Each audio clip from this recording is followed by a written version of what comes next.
I am your host, Danielle Mims. Welcome to Think Like a Kid, the podcast that helps parents and teachers stop guessing and start teaching the way kids actually learn.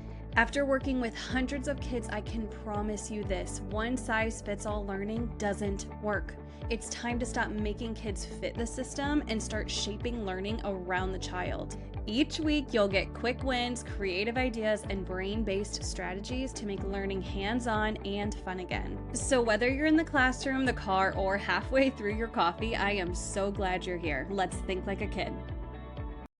Hello, friends. Welcome back to another episode of Think Like a Kid. This one I'm excited to share because I started talking about it on Instagram and a lot of people were very interested. Even people in my own life are like, oh my goodness, I want to learn more about that. So today is all about math and it's all about number sense in early childhood. This is a subject that I'm very passionate about. And if you didn't see on Instagram, I did post a reel about it, but I was really, really bad at math as a kid. Like, I felt very dumb and stupid. I just knew I had to get the right answer, whether that was copying someone or what. It made no sense to me at all. And what's wild is I didn't really learn how to do math the right way until I was in college and was in elementary education program and was taught how to teach math to a child.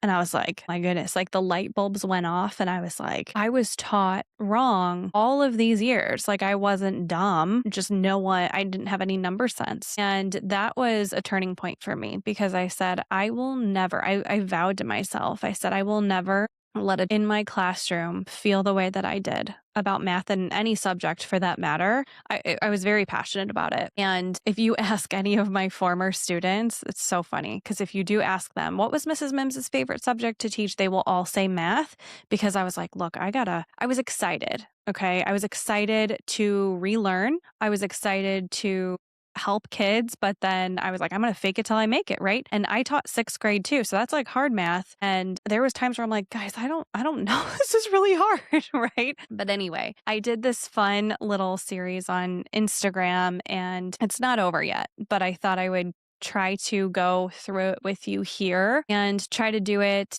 quickly so that it's not just a really, really long episode. So number sense, when you think of that, like, does a child have number sense? Are they able to really feel a number and understand it? Are they able to know the difference between 5 and 50? Like, do they actually know what that means? And so I did a series where we did little tests, like here's 9 skills, 9 number sense skills. Let's see if your child has them. But they're games. Like kids have no idea that they're being tested. It's just a game. And that's how learning should be, by the way, in case you're new here. That's what I'm all about is if learning isn't fun. Now I'm going to seriously, every podcast I get an idea and I'm like, I'm going to go on a tangent about that. So I'm just not going to do that this time. But what I'm thinking in my head of going on a tangent on is how learning has to be ridiculously fun or it's just not worth it. Like I don't believe in forcing kids to, at this age, no way to learn and to sit and do a worksheet or something. Like absolutely not. That is the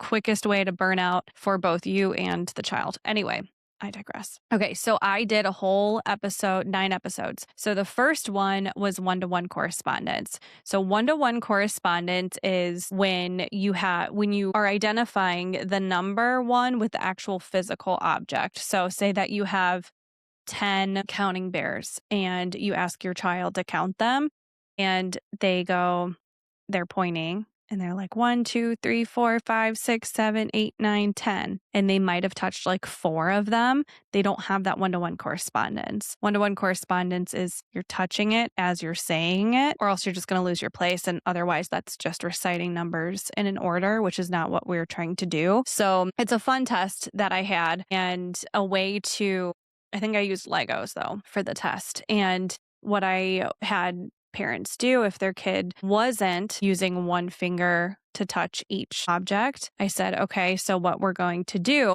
is to make it physical. So if there is a gap and they're not able to have this skill mastered yet, then you're going to grab Unifix cubes or counting bears or blocks or toys or Play-Doh or Magna-Tiles, anything physical. And it really helps to slide it too. So if you have some, number 5, Lego pieces. You're going to touch one and slide it or slide it to a new pile. So 1 slide, 2 slide, 3 slide, 4 slide, 5 slide. And if if their brain's working a little bit too fast and they're going too fast and you're doing it with them, I just pause. So if they're counting like beads or something like that and they're going 1, 2, 3, 4, 5. I would just, if I was counting with them, I would just pause and I wouldn't say like, I wouldn't do that yet. I would just wait to see if it's so cool to see kids.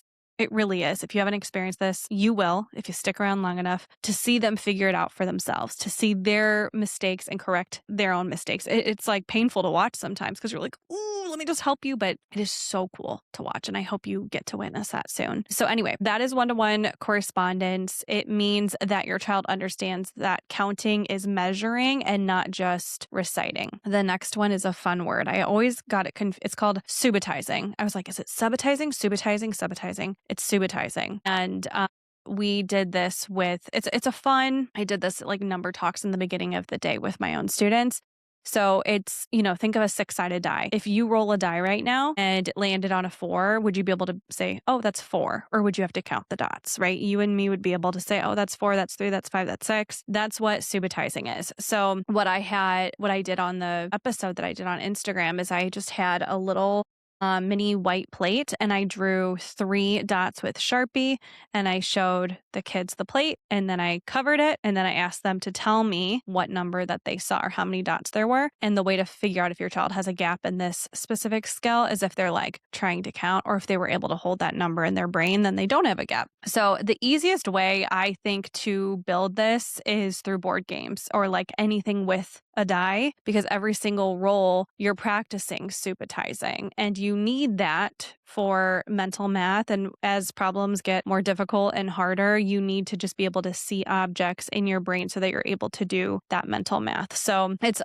a really, really fun one to just practice with your kids. The easiest way is probably with a die and then make it harder with 2 die. And then there you go. You're going to have addition and they're going to be making all these connections. And it's just so fun to play with numbers. And you're teaching them like huge skills just through these games and you're testing them at the same time. So cool. Okay. So the third episode is Cardinality. So it was the spoons. So I had just spoons from my drawer, like my silverware drawer, and I had 5 of them and I had the kid count them. And then, so if you're like, you have 5 spoons and you're like, okay, let's count these. And they're like 1, 2, 3, 4, 5.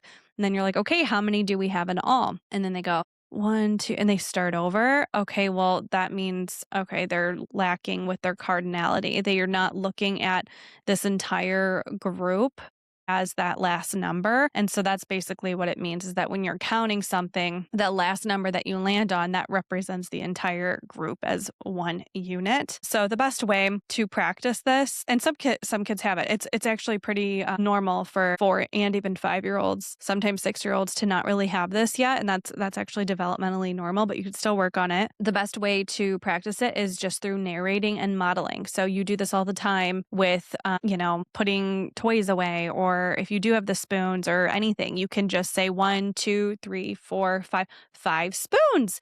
We have 5 spoons on the table, right? Or if you're putting balls into the bucket, you're putting 4 away. You could say 1 ball, 2 ball, 3 ball, 4 ball. We have 4 balls in the bucket. We put 4 balls total in the bucket. So you're just like practicing just with language and things that you do every single day. Super easy to practice. Then, okay, this is a fun one. Counting on is the next one. So it's a hidden pile game. So what I did is in the episode, I had 4 blocks and I had them stacked and then I had 2 blocks to the other side. And so I said, okay, how many blocks do we have here? We have 1, 2, 3, 4. Oh, okay, we have 4 blocks here and we have 2 blocks here, right? So here's 4, here's 2. How many blocks do we have? Okay. And so then you just watch. You just have to see what they do. If your kid starts back at one and they recount all the blocks. Okay, well then they don't have that counting on skill yet. That's a very difficult one for kids to grasp. But if they do, that means that they were able to hold that 4 number in their head and they were able to count forward from that 4. This is one that bothers me when people try to use worksheets for, because worksheets will not fix this gap. Worksheets can show you the gap over and over and over again, but it's not a way to have a conceptual, to really like understand what counting on is. Your child needs the physical experience and holding a number in their head and physically moving it for them to really grasp this skill. The trick to this too is to cover the pile. So like if we had the 4 and we had the 2 and we said, okay, like how many, we could always cover the 4 with our hands and we would say, okay, well, we know this is 4, right? So that they can hold that number and practice holding it in their head before they start counting on. So it's just trying to teach using their hand to teach their brain to trust a number and that they can hold it into their head. So that was a fun one. That's just called counting on. Okay, episode 5, we have 9. So we're almost, well, kind of. So the next one is a penny trick. So number conservation. So you're going to form 2 rows of pennies. You're going to have 10 pennies total, 2 rows, 5 pennies in each. And it's going to kind of symbolize like a 10 frame, if you will, but I just had it on a table. And you're going to say, okay, let's count the first row. 1, 2, 3, 4, 5. Okay, let's count the second row. 1, 2, 3, 4, 5. Oh, okay. This row has 5 pennies and this row has 5 pennies. Okay, I can see it. They can see it. We both agree. We both confirm. Yes, okay, they're the same in the pile. And then what you're going to do is you're going to slowly spread the bottom row of pennies out so that it's like longer. Same 5 pennies. You're not doing anything to that top row, just the bottom row. Nothing added, nothing taken away, just more space between them. And then you're going to ask, okay, which row has more? Or are they still the same? And you're going to see what your child does. A lot of these skills and tests are really just about what to wait and watch what your child does, because we're not looking for like the right answer. We're wanting to see where their brain goes and how they get to an answer. That's the key. And if they point, the one that has more is the one that's spread out. That's because their eyes see something that's longer and that's in their brain as like, oh, that means more. Okay. So, and I want you to know at age like 4, even 5, that's actually developmentally normal. So again, a lot of these skills are things that are done in kindergarten, but I do them with my 4-year-old. So I'm like, I'll just share with you guys. You can, take it or leave it. So this is all about understanding that the quantity doesn't change just because the arrangement changes or the shape changes. And this actually doesn't fully develop until around kindergarten or like 6 or 7. Okay. So if your 5-year-old's getting tricked by this, it's not a crisis. It's just information. So then let them count and spread the row themselves. Don't say, oh, no, they're the same. Like you don't ruin that fun for them. Like have them recount them and let them have that epiphany of like, oh, wait, it's the same. We just spread it out. Then they could spread the other row. They could just play with numbers and have fun. That's the whole purpose of this entire, podcast, really, but this whole series that I did on Instagram. Okay, the next one is number magnitude. So this game is called the jar guess. So you're going to have a section, a plate or a bucket or whatever with 5 objects. And then in a jar, you're going to have like 40 or 50 objects. So what I used 5 counting bears and I put them on the table, and then I had 40 or 50 in a jar so that they could see the 2 different amounts. And I start with this. So 5 things on the plate. I say, okay, how many do we have right here? They might count. They'll nail it because they can subitize or they can count quickly. They say 5. I love that for them. Okay, now I hold up the jar of 40 or 50 things, and then I say, how many? And then you're going to wait for their answer. And they might say 3, or they might say a lot, or they might say huge amount or so many. They might say something along those lines. And the thing is like if they say a lot or huge, it's actually the best answer because a lot it will show you that they understand what scaling is. Even if they don't have a number to represent that, they still have the skill. And it still tells me that they're able to do that in their head independently, which is a number sense skill. And number magnitude is the understanding of how big numbers feel, and it's built through language and experience. So it's literally things that you can do with them every single day, like when you're doing laundry or you're cooking. This pile has so much, or there's fewer crackers in this package than there are in here. You're using this kind of language with them all the time. So you're actually building this skill probably without even realizing it. And that's kind of the beauty of math too, is once you just kind of figure out like, oh, there's a lot of vocabulary, a lot of language, you can just use this in your everyday life and experiences. You don't have to sit down with even a dry erase board or manipulatives. You could just use socks or laundry or whatever you're doing at home once you gain that confidence of how to talk and manipulate and not manipulate. Let them manipulate. Don't manipulate your kid. The next episode, the next skill, the next test is one more, one less. The way I like to do this is you could do it a bunch of different ways, but I do this one in the car or when we're out and about because you don't really need any objects for this. And I call it a mystery neighbor. So what this whole idea is to see if your child has an invisible number line in their brain, right? We all want them to have that because that's not going away. There's going to be number line math years and years and years to come. And once they develop that number line, they're able to, I like to look at it as like neighbors, right? It's like a whole street. We have 0 through 10. Let's just start there. And you are going to have a mystery neighbor. So you are going to say, I'm thinking of a mystery number neighbor that lives right next door to 6. What is it? And then you watch to see what they do, see if they actually know what's by 6, or do they have to go all the way to 0 at home and then they have to start counting out and navigate what's next door to 6. So a child who has a connected number line, they already have that in their brain. They know, okay, who lives next to 6? Well, that's 7, right? They know that automatically, but someone who doesn't, they might have to jump back to 1 and start from the very beginning. So this is what like math fluency should feel like, not flashcards and memorizing facts. It's just being able to move around numbers in your head, just like a neighborhood, right? And it's able to do one more or one less, or what's to the right of 3, what's to the left of 8, being able to do that in their head. And if your kid has no idea what a number line is, I would start with that. You could do it with chalk on the sidewalk outside. You could do it with Post-it notes. You could do it with a piece of paper. Again, number lines aren't going away. I am more pro number line than I am hundreds chart. I use both of them, but I would say number lines are key. Like anytime you have an opportunity, just draw a number line. Like they'll even when they're in like multiplication or harder addition and subtraction, they'll be able to do empty and open number lines, and to have that visual in their brain already at ages 4 and 5 and 6, like that's golden. So something to try, something to play around with. The next one is number decomposition. So this is the hidden hand game. So I love playing math games and activities and little tests and stuff with food. It's so fun to play with food. And so you can grab like those little fishy crackers or any cracker in general. You could do M&Ms, whatever you want.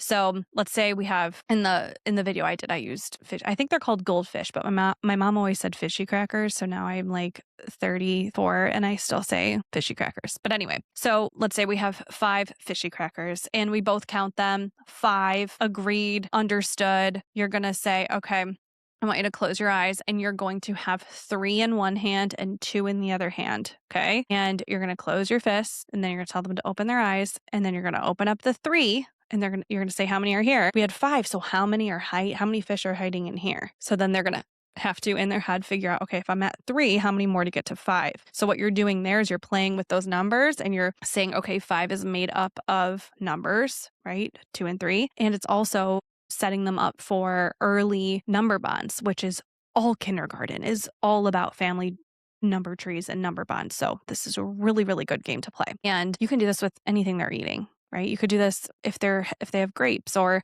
if you take some from them, how many did I take? And let's count what's left to figure out what's gone. There's so much you can do with this type of number decomposition, number bonds. You can do so much with it. And I feel like food is so great. Even like feeding their stuffed animals or whatever. Like, oh, this stuffed animal anyway, I could go on and on. I'm trying to go fast because we are already over my normal time that I I try to keep it really short for you guys. The last one is using a 10 frame. So in the preschool curriculum, if you are someone who has it, you know that I start with a 5 frame. I think that is key, is to have a 5 frame 1 through 5 mastered before you move on to 1 through 10.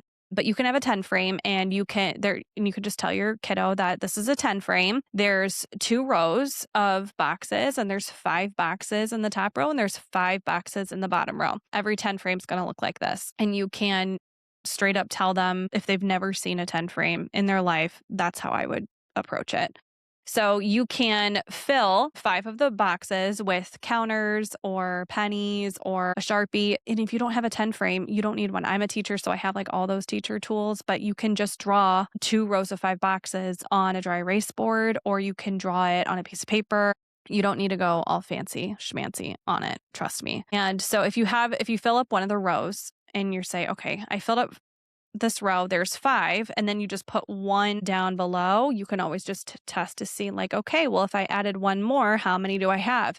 And see if they use this 10 frame as an anchor, if they use it as a scaffold, if they use it as a tool to help them go, oh yeah, well, that's 5. I already know that the top row in a 10 frame is 5. It's all filled. And then you add 1 more, that's 6, right? Such a great way to practice is using a 10 frame. It's a tool and it does wonders. I've used it with hundreds and hundreds of students, and now I use it with my own kids, which is so fun when I finally pulled out the 10 frame. But yeah, so when the child looks at the full row, sees 5 instantly, doesn't count, it just knows it and says 5, oh, okay, 6, they're able to use that grid as a tool. And the full row is the anchor, the 5 is automatic, and then 6 is just 1 more. And the other kiddo who struggles, they're still navigating. And that just means that, okay, it's just information, right? We don't need to have a crisis over one of these being gaps. The whole reason and purpose of this entire series in the first place was just to give you information for what games to play. Like, this does not need to be pressure and like where you hope your kid is. Like, they have to start somewhere. And like, if you're listening to this, you probably have a young kiddo like me, and you can't just be like, oh, I wish they knew, like, where would they learn this from? You know what I mean? Like, so just have fun with them. Remember that they're babies, and remember that their brains are formative and they can learn so much. So it's so fun. It's so fun to see them make connections. But if you try any of these out, let me know. I seriously promise, I love hearing from you. It makes my day. So if you do try any of these out, let me know. I do this in the whole preschool curriculum, by the way. So every single day, it's like a little math activity game like this, 2-3 minutes tops, because that's all it needs to be at this age. So if you have not checked that out, I will link it below. I hope you have so much fun taking even just one of these games, playing with your kiddo. You could play with your older kids too. It's still fun to do these, like, especially the Subitizing, where you like flash a number and see if they can like remember it in their head. But anyway, I hope that you keep thinking like a kid, and I will talk to you soon. Bye. Thank you for listening to Think Like a Kid. If this episode gave you an idea, a reframe, or a little win, the best way to say thank you is to share it with a friend or leave a quick review. It helps more parents and teachers find these conversations, and honestly, it means the world to me. Until next time, friend, keep meeting kids where they're at and keep thinking like a kid.